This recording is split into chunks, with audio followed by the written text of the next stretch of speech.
To this month. Okay, I'm going to start again with the recording. Welcome everybody to this month's Climate Action Network webinar, a project of Climate Action Santa Monica, or CASM as we call it. I'm Kent Strumpel, co-chair of our steering committee. We have a great program lined up for today with 3 speakers who will be talking about climate impacts and strategies for our coastline. Santa Monica has a long coastline that is critical to our economy and well-being. And as the recently released National Climate Assessment makes clear, we can expect more severe weather events in the coming years. So it's urgent that we understand and prepare for this, especially in our beach and coastal areas, which is the topic of today's presentation. First, I want to give you a brief update on CASM's work. One of our longstanding campaigns has been the promotion of 100% renewable energy through the Clean Power Alliance. Right now, we're focusing on recruiting our largest energy users, schools, hospitals, supermarkets, to choose the 100% renewable option, which a number of them have not. So if you have any connections to these sort of institutions, we'd be delighted to have you get involved with this campaign. Then this coming summer, our Youth Climate Corps program will be starting its 8th year, and the call for applications will be going out shortly before next summer.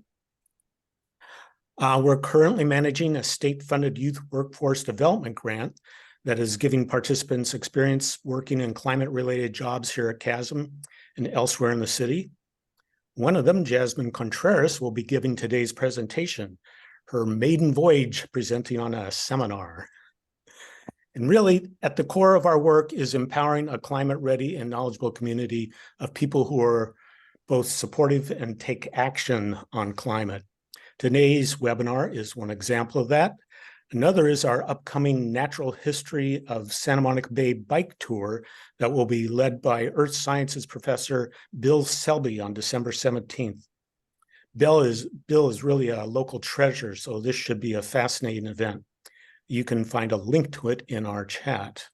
If you're not already part of our community, please log on to our website and sign up, and we'll keep you posted on activities, climate-related action alerts, climate news and events.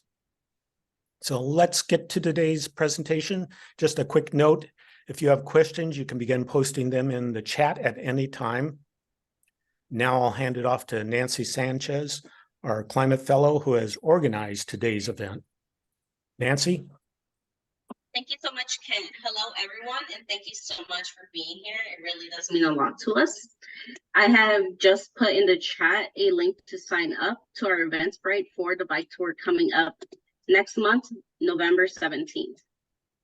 So today we have Jasmine Contreras, a 22-year-old environmental science student at UCLA, who joined CASM in 2023, driven by a profound interest in environmental and ecological restoration.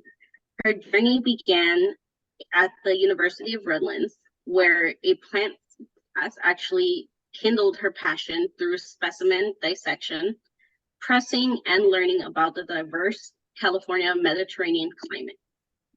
Her commitment to restoration work manifested during her time with the Los Angeles Conservation Corps, engaging in restoration projects in the Baldwin Hills Scenic Overlook and the Santa Monica Mountains. Upon completion of her master's degree, Jasmine actually inspires to delve deeper into the restoration field and dedicate herself to rejuvenating and conserving the environment.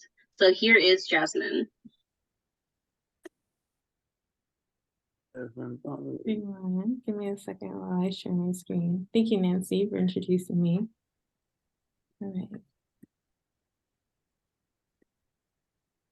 One second.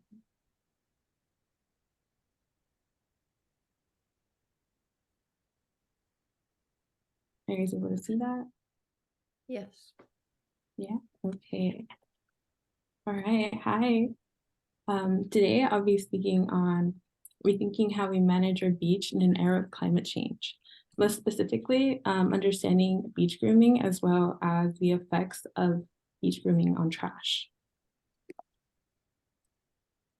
All right, so our beach today. And hopefully you guys enjoy some of our photography we took along the way from our beach visits. A little bit about our beach. One thing I didn't know, as some of you found out through our intro question today, was that Santa Monica was actually just a small strip of sand. Like, it was not as wide as it is. And naturally, when you introduce anything into nature, here we introduce tons of sand. It starts to do its own thing, and that's what I would call a modern habitat. So there's also the perception that comes with the beach, which, you know, there's a touristic attraction as well as aesthetics of what we see. And that's what bring people to the recreational aspects. Some background on beach grooming. What is it? Basically, beach grooming is large diesel trucks driving hundreds of miles up and down the coast. Here in this picture, you can see the diesel truck. Large vehicle. This was taken at 5 a.m. Approximately near the pier. Where is this happening? Again, it's happening all along the coast. It's being rigged and flattened. And it happens 5 a.m. to 10 a.m. most days of the week. And why is it happening? It's happening for aesthetics, trash removal, and as well as to foster emergency vehicles. So they have a flat dirt to drive on. All right, some of the facts of beach grooming. So we knew there was the facts, but naturally we wanted to know more. Here's the pictures. This federally endangered snowy plover. You see it resting. These birds nest, shelter all along the beach. And as you can see, it's very vulnerable in this position. Here we have another photo taken by the pier. This is taken immediately after beach grooming. As you can imagine, it's probably difficult for plant or animal to thrive in this type of environment when it's constantly being groomed. And also, it's worth noting that most of the large pieces of trash were removed effectively from the beach from our observation, but it is worth noting that, as you can see, the cup is broken up and crumpled. So you'll see it later on, but the pieces of trash that we found tended to come from larger pieces of trash. All right, so what we did, basically we did a beach study, and this consisted of observational work, visiting the beach, as well as mostly focusing on 2 locations north of the pier. We did near the Santa Monica Pier, and then further down towards San Vicente. And in these 2 locations, we focused on 3 spots. A spot of high use, medium use, and low use as far as traffic and where you would find the most trash. And we measured a 6x6 area. That's what I was showing. We measured a 6x6 area, and we sifted 6 inches of dirt worth in these areas. And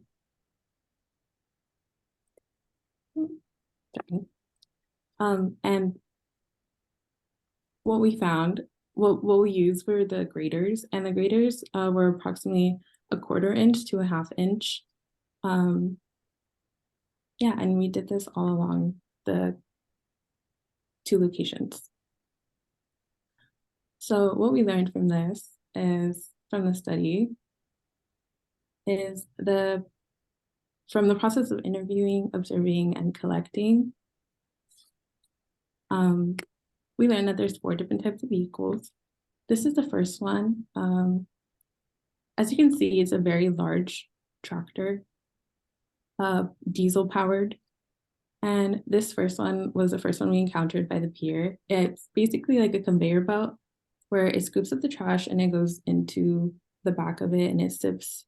And while we were there, I got to interview one of the workers, and he shared that they dump approximately 2 times into a large bin per day. So they groom 5 a.m. to 11 a.m. basically every day of the week. Yeah, and then here we go. This is the second type of attachment that we encountered, and this is more of a rake. And the third type, this is now further down the beach, more north towards San Vicente, towards volleyball courts. As you can see, it is flat. The main purpose is to flatten and rake the sand. This vehicle is a lot smaller than the other one, but from the photos I've been showing, you can kind of tell that from most angles, the beach is just kind of always flat.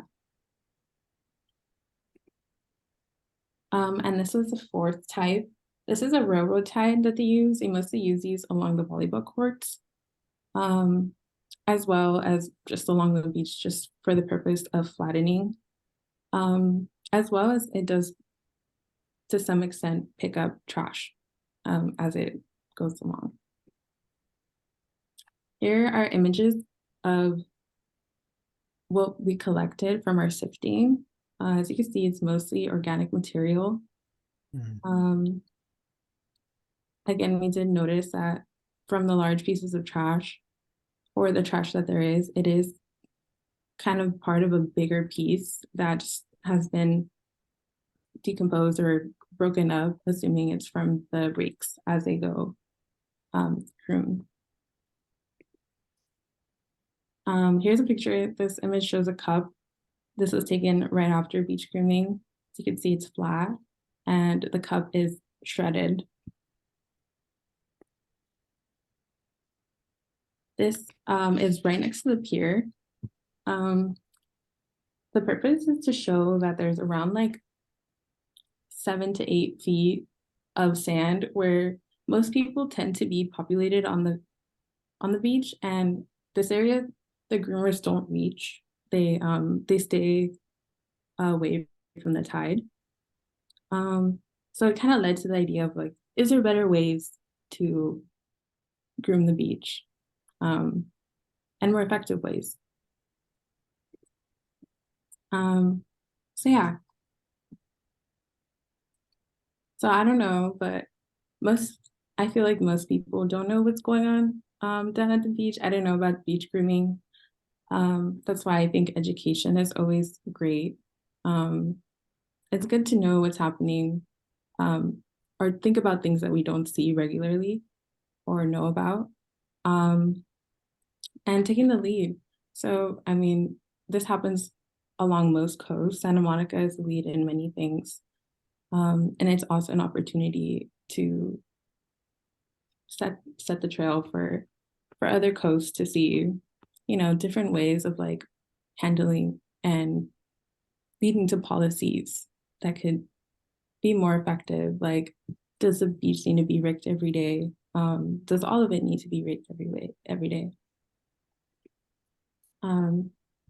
So along the way, we did meet some people. On the left, we have Chrysalis Group. These men expressed interest in picking up trash on the beach. They work for an organization that picks up trash, but due to their policy, they can only pick up trash along the bike path. So, you know, when we chatted with them, we had a little chat, and they expressed that they would love to do more, that they would love to be able to get out of their path and pick up all the trash that they see. And on the right, we see West Coast Cares, who helps homeless people along the beach that live there. And we see that they have a small vehicle, and this opened up the opportunity that maybe a small vehicle is more efficient than having a large vehicle drive up and down the coast. And it's also more effective with carbon emissions. And they also shared that they pick up glass bottles because in their experience, the grooming vehicles tend to crush them and create small particles of glass along the coast. And I'll be sharing a little article I found interesting. This is Sandy, a robot that keeps beaches clean. A beach cleaning robot has been developed in Italy based out of Carbonomium.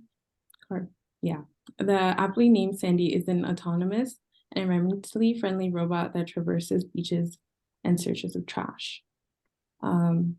This reminded me of the robots we have here in Santa Monica. At least I see them all over school. They're called Cocos. I believe they're electrically charged, but I think this just opens up the door that there is other ways of managing our environment. And lastly, I just want to leave everyone with like a little message. Maybe there's a way to have well-groomed beaches as well as healthy ecosystems. Thank you. Thank you. Yeah. Feel free to leave any comments, questions, concerns below. Well, thank you so much, Jasmine. And now we will be turning it over to our other two presenters. Of course, you guys can always leave questions in the chat and we will be answering all questions towards the end. So for our other two presenters, we have Nico Predock from the city of Santa Monica and Alex Tower from the Bay Foundation. Nico Predock is a sustainability analyst with the city of Santa Monica's Office of Sustainability and the Environment. Nico has a background in environmental science and works on a broad range of policies and programs related to existing buildings, decarbonization, and coastal adaptation. Alex Tower was born and raised in a Southern California coastal community, which may explain why she took a lifelong advocate of the ocean and coastal environments. With a master's degree in marine ecology and a PhD in coastal dune plant psychological ecology from UCLA, Alex has a keen interest in applying the breadth of her expertise to current environmental issues. She works at the interface of education, ecological research, and hands-on ecological restoration. She has served in leadership positions for several institutions and currently serves as a commissioner on the City of Santa Monica's Commission on Sustainability, Environmental Justice, and the Environment. Great. Thanks, Nancy. Let me just pull up my slides.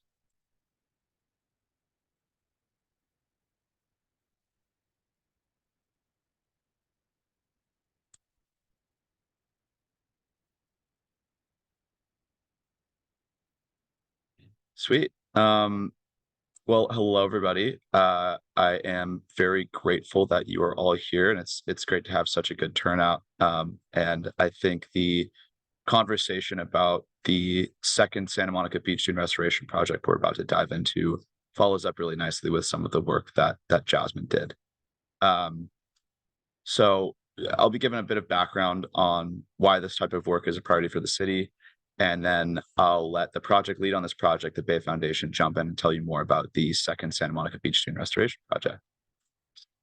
So for a bit of background, here at the City of Santa Monica, I work in the Office of Sustainability and Environment, and our goal is to implement actions outlined under the city's Climate Action Adaptation Plan. As a priority climate adaptation measure, the city seeks to enhance natural systems to prevent damage from coastal flooding, and also increase resilience of public and private assets in the coastal flooding zone. And the current focus is on low-cost natural solutions as a means to achieve this. So really focusing on beach dune restoration projects such as the Beach Dune Restoration Pilot Project that we installed back in 2016, as well as the Phase 2 project, which you will hear a little bit more about today. And then as a sort of separate but associated guiding plan, the local coastal land use plan, which was updated in 2018, outlines policies for hazard zone properties, as well as a roadmap for adaptation to make the city more resilient as measurable sea level rise occurs. So just for a bit of background on the pilot project, it was implemented in 2016 as a 3-acre plot on North Santa Monica Beach.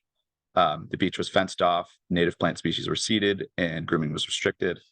And over the years, plant species became well established and sand accretion has taken place.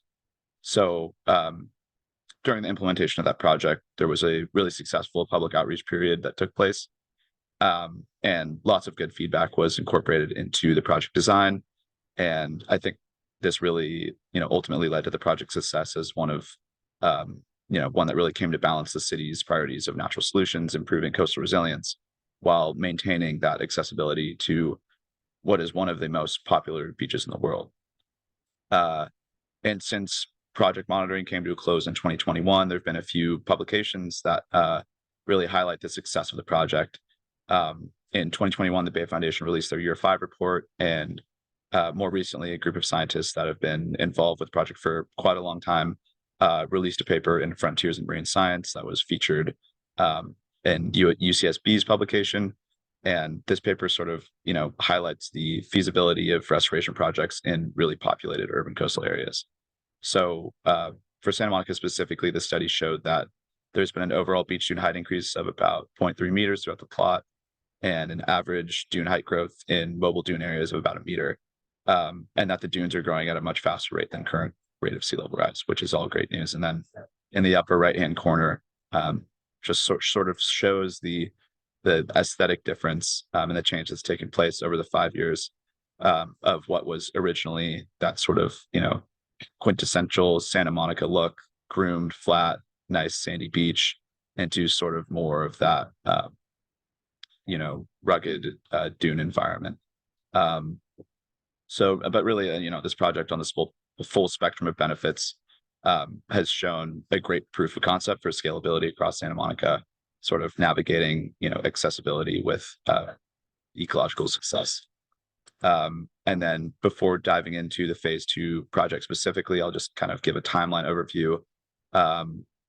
Along with the Bay Foundation, the city's been doing public outreach with residents on the Santa Monica Beach and many other internal, external stakeholders, including folks like LA County Beaches and Harbors, California State Parks, LA Audubon Society, Heal the Bay, and others.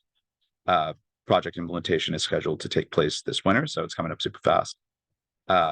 And through this process, we want to open engagement up to a wider audience and, offer volunteer opportunities in the future. I think beyond that, the current scope of work lists adaptive management, monitoring, maintenance as the main priorities once the project's been implemented to ensure that the project continues to be successful. And we've also had some very early discussions about, what a phase 3 could look like. And in the future, we'll just want to keep building on the vision of sort of an interconnected network of living shoreline projects and beach dunes. And, think about how we can improve coastal resilience in the city of Santa Monica in the future to come. So with that, I hope that provided some good preface for our next presenter. And so I will stop sharing my screen and I will hand it off to Alex.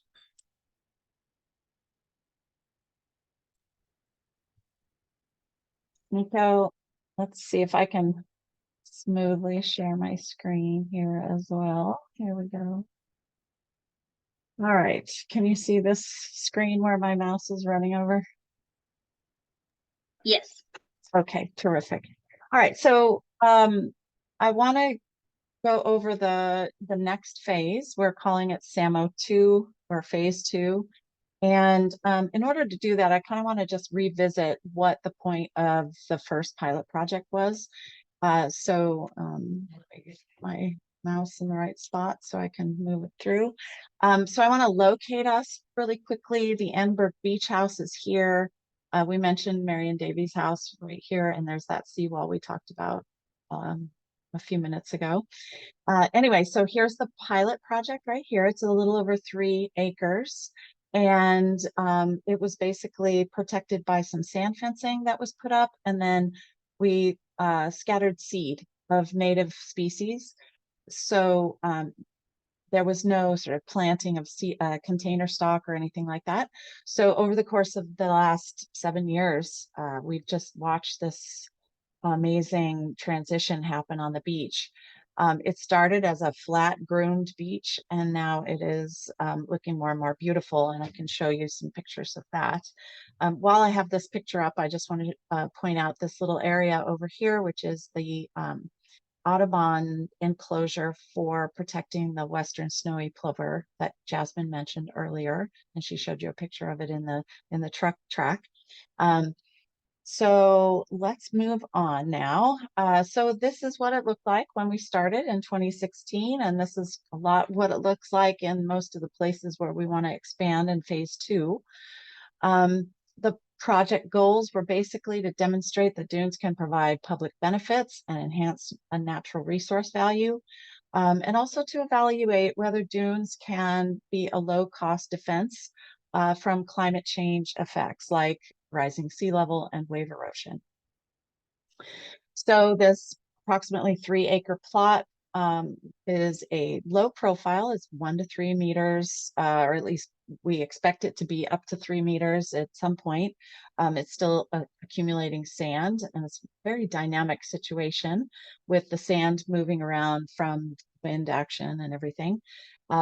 So again, we put up simple fencing and did seeding, and then we had some volunteer maintenance events where we removed non-native species to the point where we don't even have a seed bank of non-native species anymore. It's all native species. Like this photograph actually shows one picture of sea rocket, but I don't see any sea rocket when I go out there now.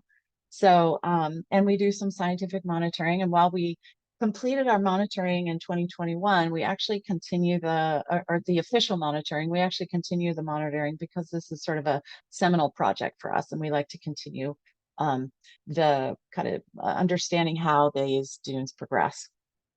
Okay, so what did we consider when we were putting this first project together? And I just want to point out that this photograph is taken from the bluff, looking down on the pilot project, and you can see very well the perimeter of the whole project.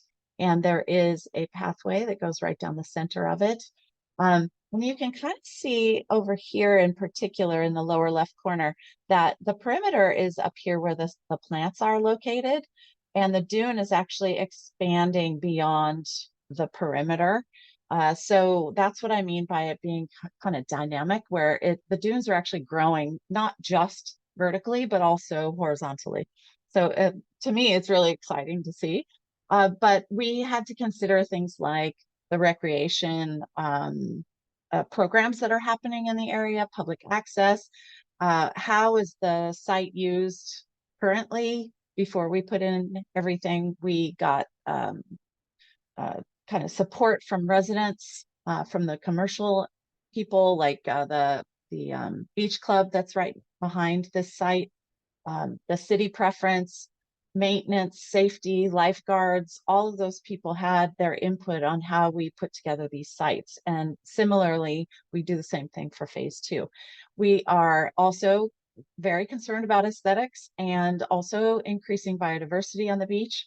And we really want to work on how to defend the coast from sea level rise and increasing and intensifying storms and protecting them from the wave action and erosion that comes from that.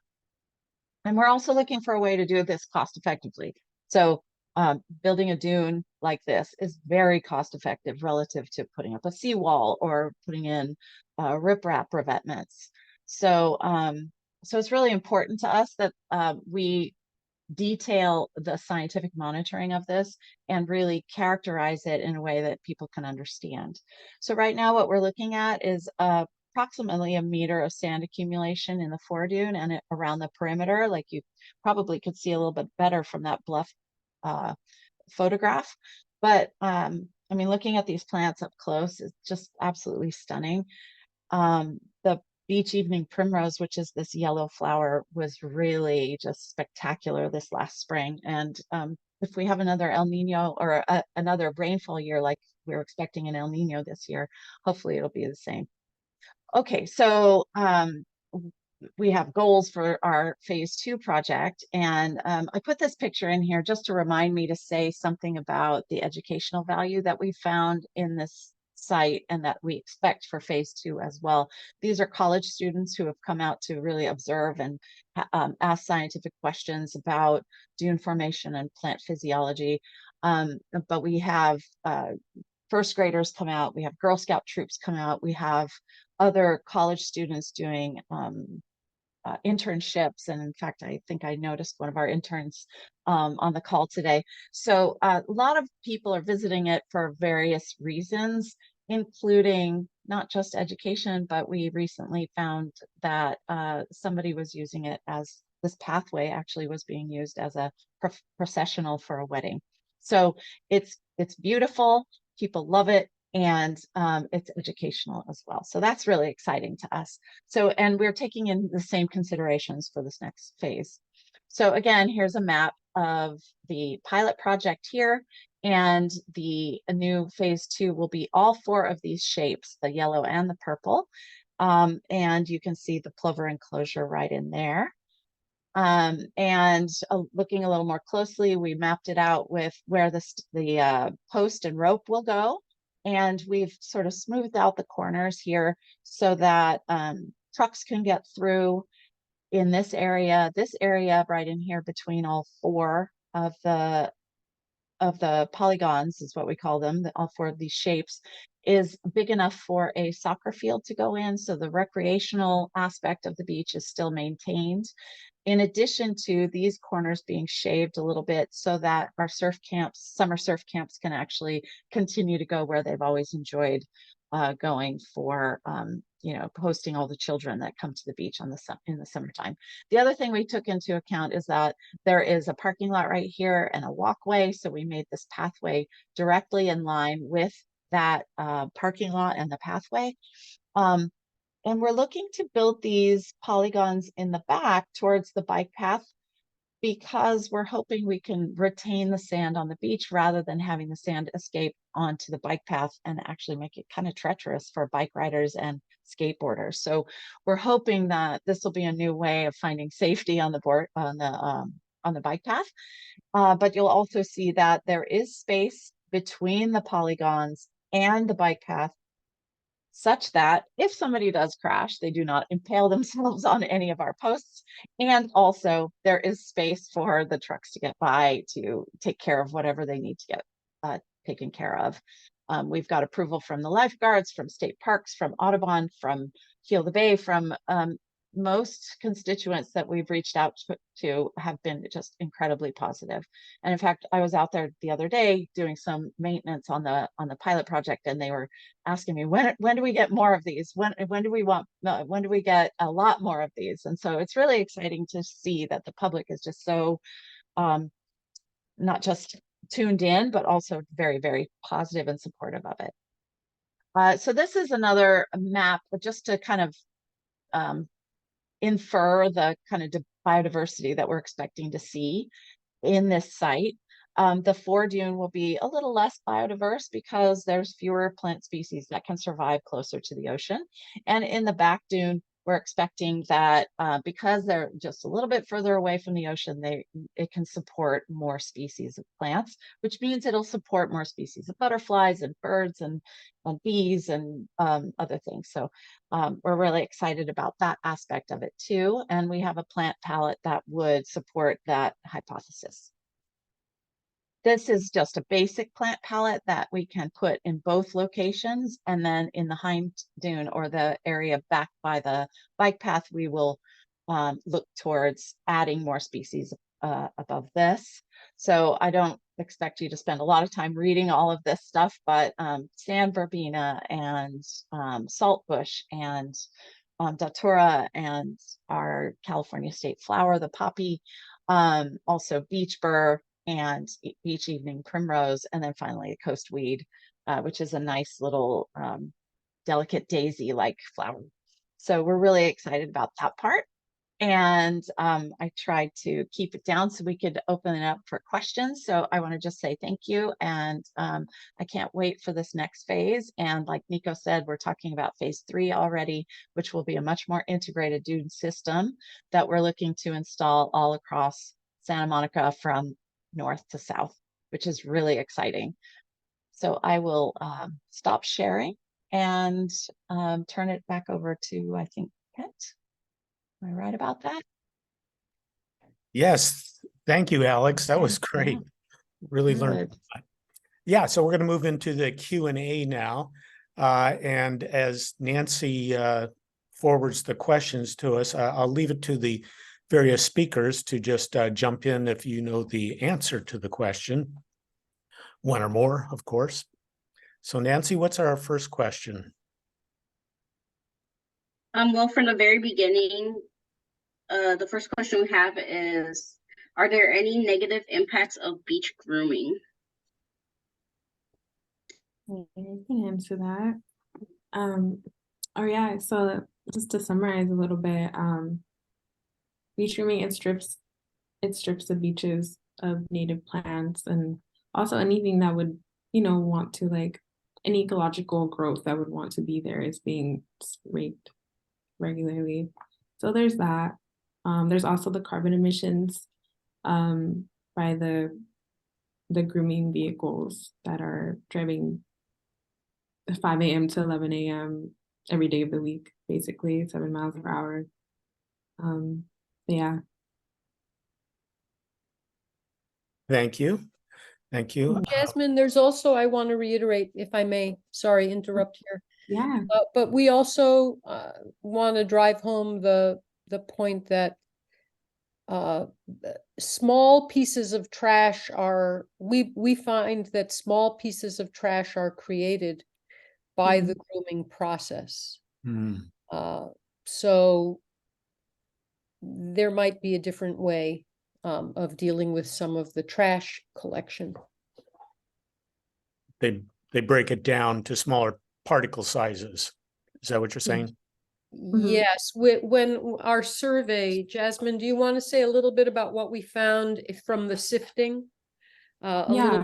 Hit that again. So like from sifting, a lot of the material that was sifted or like left in the sifter there was a lot of organic material, but it was also just small pieces of something that was larger before. So like small pieces of plastic or broken up wrappers or whatever type of waste, or kind of like the cups that I showed that were shredded. Over time, they're just going to keep being shredded and become just smaller and smaller. Yeah, I see a hand raised. Hi. Hi, thank you. I do not have a question. I just want to make a comment, assuming there's time. My name is Lori Newman, and I am longtime president of the Bay Foundation, and I'm very happy to be here at one of our presentations. And I further just want to shout out as loud as I can, the Bay Foundation, myself and the entire board and the staff, on behalf of all of us, we are the luckiest people that Alex Tower came to work for us. And I just want to say that and publicly thank you. And thank you all. Great. Well, thank you. It's very appreciated. Okay, again, please put questions into the chat if you would. And Nancy, you see our next question? Yes. This is from Nadir. They said, thank you, Nico and Alex. Nico, you mentioned the winter construction. What is the project schedule, start to finish? Thanks, Nader. Good to see you. I will defer to Alex on that. We don't have an official start date. We're still kind of going through the permitting process in terms of applying to the permit. After the initial start date, then I will defer to Alex on how that proceeds after that. So we are talking about putting in some temporary fencing I almost said this semester, geez. This winter, so that we can get the process at least some preliminarily on the road. And we want to see how these shapes really look to you know, for truck negotiations and various things like that. So we're hoping that when we put up some temporary sand fencing, we can maybe scatter some seed and see how that goes. And then that will be sort of in the process of waiting for the coastal development plan that comes from Coastal Commission. Yeah, I think I'm not speaking out of turn in this respect, but that's what we're talking about doing. So thank you for the question. Yeah, thank you. And then just to jump back in, longer term, funding for the project is outlined for 5 years, from the planning and community outreach process through implementation, through you know, adaptive management and monitoring.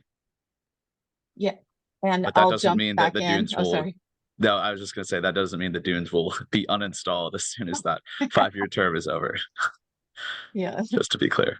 Yeah, and I should say too that the funding comes from the mitigation funds from the Refugio oil spill that happened in the Santa Barbara area. Okay, Nancy, next question. The next one's from Lorraine. Is there any hope for more dunes in the east side of the path?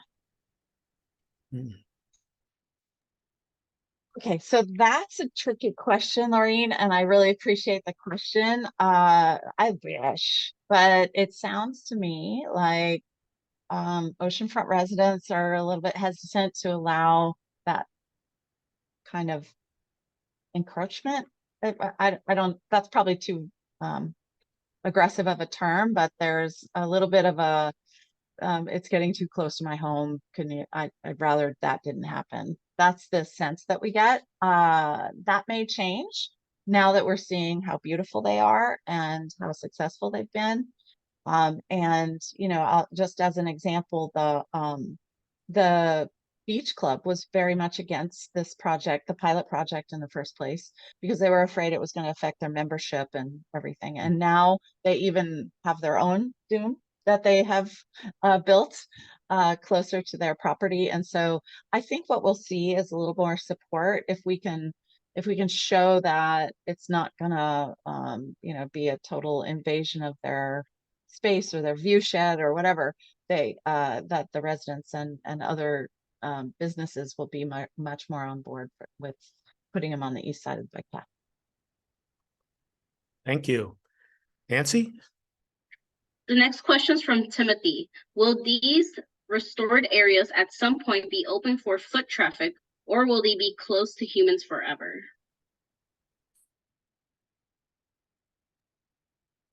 Okay. So as a plant biologist, I'd like to say that we close to humans forever. But I know that we can't do that. And actually the pilot project is not closed to humans forever, not even now. So it's open all along the shoreline, and we do see people walking through it.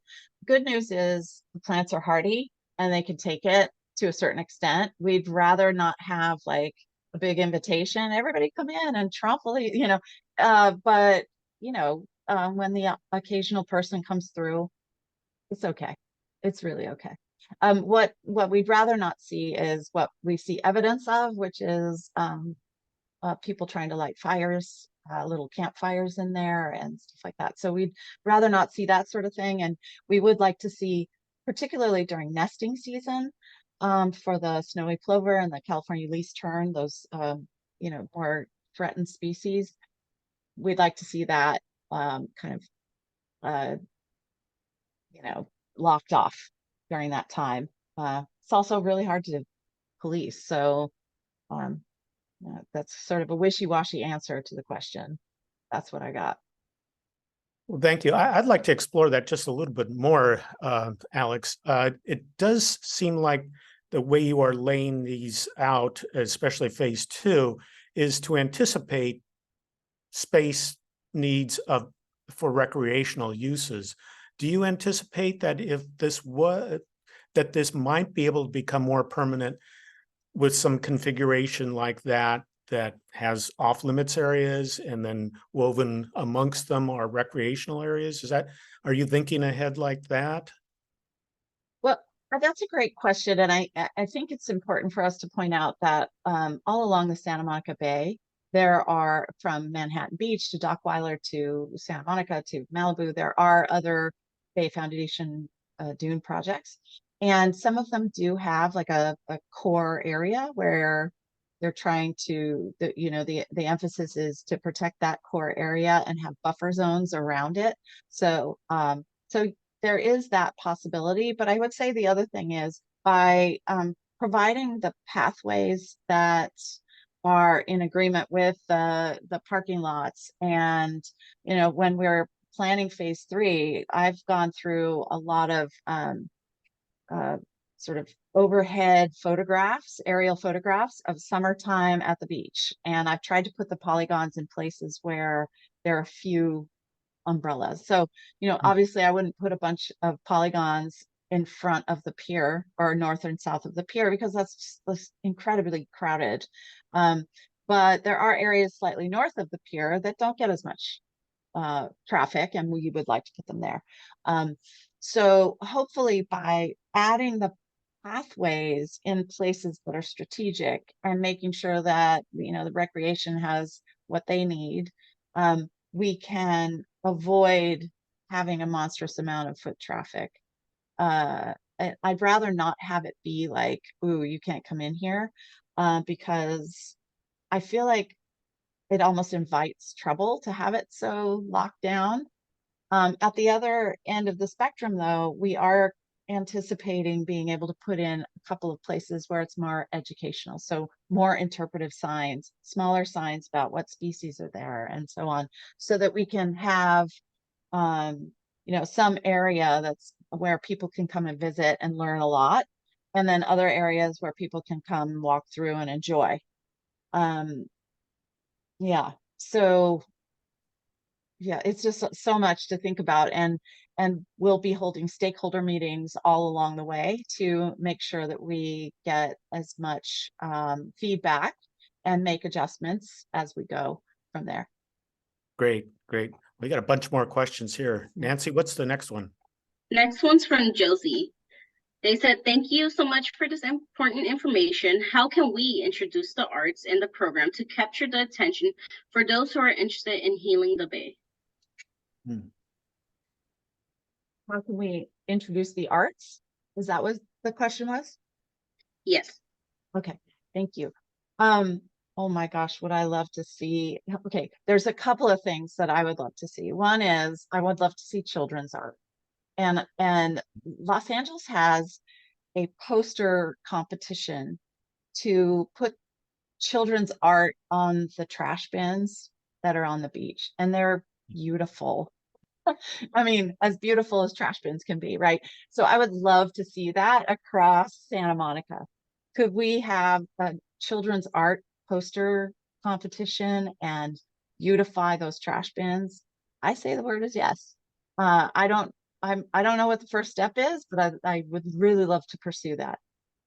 Secondly, I mean, our photography has been just so beautiful, and it's really with our phones when we're out in the field. So I think if we said, let's have a photography competition or a painting competition or something, I just feel like we could get a lot of interest and a lot of participation in that. If the city would be interested in even hosting the presentation in the city hall or something like that. I'm putting it out on Nico now, which is probably not fair, but I mean, those are some of my ideas. Nico, you want to respond? I back all of it. Okay. Great. Nancy? The next question is from Wes. Is there a realistic rendering of the final look of the pilot project and ideal expansion to all parts of the Samo Beach in the future? We're working on the rendering for the final phase 3. And it's funny because we were just talking about it yesterday. There's AI now is so powerful that we can tell AI to put a dune system on the beach. And we were playing with that. And at first it decided it wanted to put a parking lot on it instead of a dune system, which we all got a good laugh out of. But yeah, we're working on the rendering. There is a rendering, an artistic rendering of the pilot project. And since more recently, since the pilot project has been so well developed, we have kind of decided that artistic renderings are not as critical because you can go out and see what we're talking about. So hopefully you'll agree, because those artistic renderings cost thousands and thousands of dollars. And I love to put artists to work, but also it's hard to get the grant money to pay for that sort of stuff. So I also think that the most realistic rendering you're going to get is just going down and looking at the pilot project and totally. imagining a, expanded version of that. Good point. Next question. Well, we have a hand raised. Would you like to comment on anything that was said?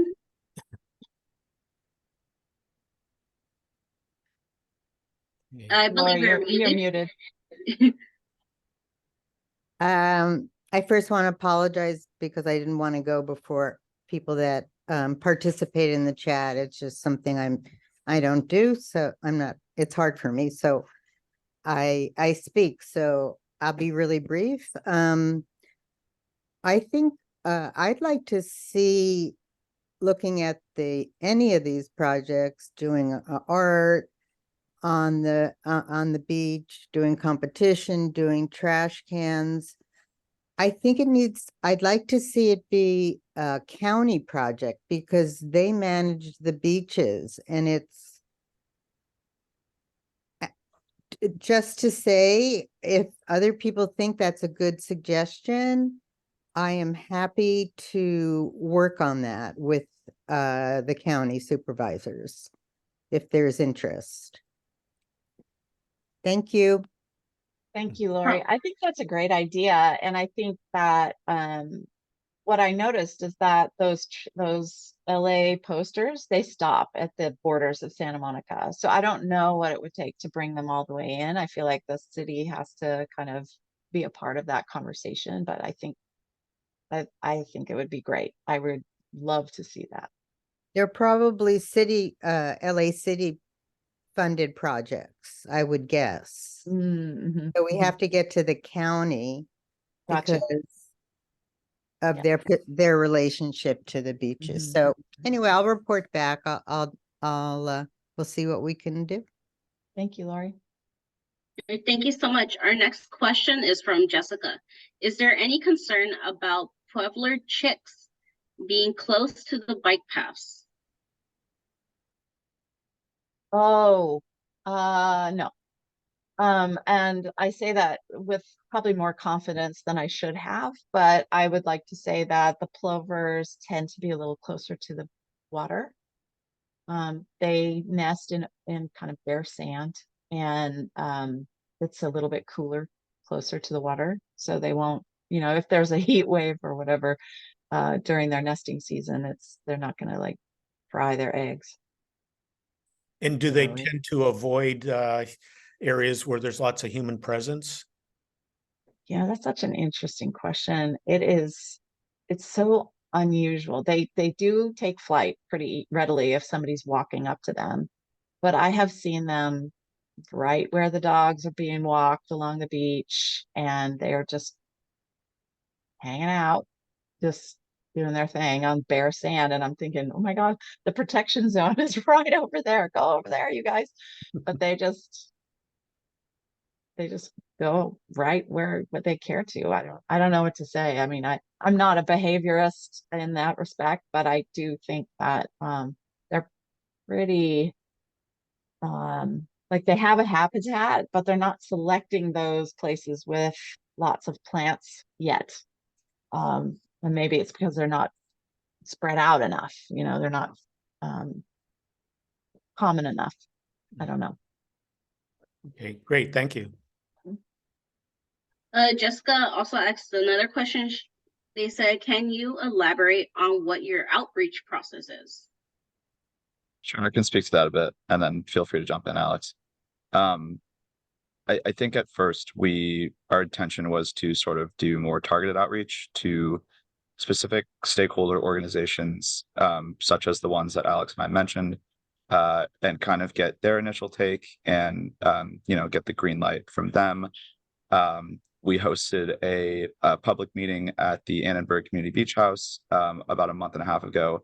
Well, I should say public, but it was sort of on an invite-only basis. We invited residents and businesses who are down on the PCH who are directly adjacent to the project, and gave them a similar presentation, gave them the spiel, told them what we're planning on doing, and sort of like at this point, our goal is to reach a broader audience, to reach Santa Monicans, to reach folks who are, have a relationship with the beach, folks who care about the dunes, to get their input. So this is sort of the first meeting in that regard. And then, as Alex mentioned, moving forward, our outreach process will involve continued stakeholder workshops to make sure that we are integrating community concerns and that folks are getting what they want out of the project. Yeah, and I think the only thing I would add is that we've also held volunteer events to get the public engaged with caring for these sites. And we also lead a lot of educational programs into the area. So I think, considering all of it, we're reaching a lot of different perspectives and hopefully encouraging the young people who are in the next generation to really care for these and nurture them and steward them. Great, thank you.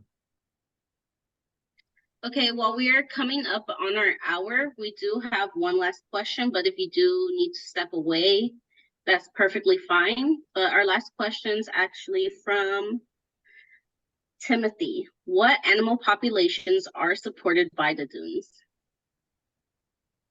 Okay, so here in Santa Monica, the pilot project is far from any kind of source of animal populations. So there's kind of a limited amount of animals there.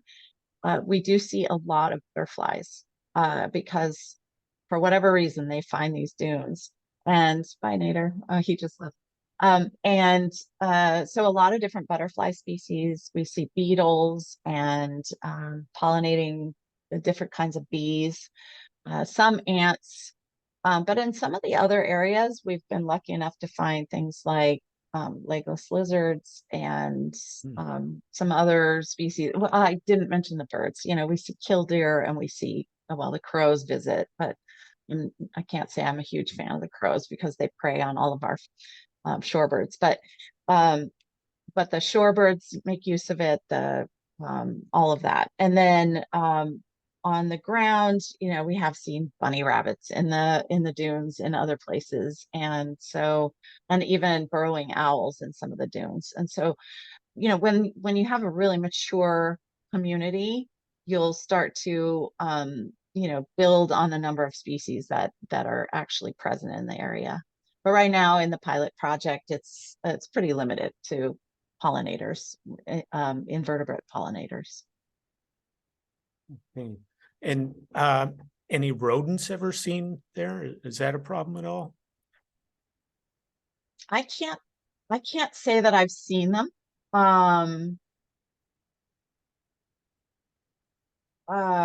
Maybe in the LAX dunes, they've got a population there, but that's a pretty old system there. And I would imagine that they have some wood rats and things like that. I don't think they have like the pesty kind of rats or anything like that. But I think they probably have wood rats because they have a raptor population there that's pretty healthy. Okay. Well, as Nancy mentioned, we are at the 1 hour mark. And I think we do have some new questions, Nancy. Do the speakers have any extra time to stick around a while if we have any more questions? I can stick around for a few more minutes. Okay. Probably till 1:05, then I gotta jump. Okay. Well, we'll make it quick then. On my side, I don't have any questions, just comments. Okay. And folks can see those in the chat.